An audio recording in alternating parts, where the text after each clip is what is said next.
Oke guys, assalamualaikum. Kita ketemu lagi di Sister Channel. Kali ini mau masak bihun guys. Bahan-bahannya ini bihun, ada bawang merah, bawang putih, sama daun bawang. Yang ini irisan kol ya. Bumbunya ada kaldu, ada penyedap rasa, ada gula dan ada lada ya guys. Pertama-tama kita masukkan dulu bawangnya ya guys, semuanya. Tunggu sampai matang, sampai harum guys. Setelah matang guys, setelah harum, kita masukkan irisan kolnya ya guys.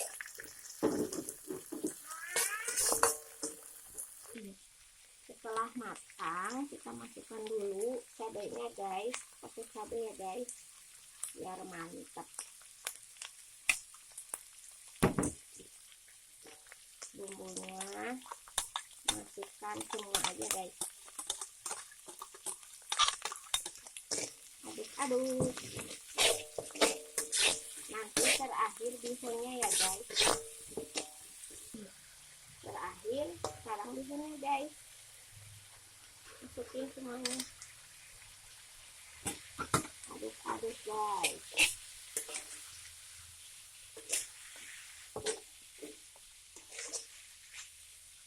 sampai matang ya guys.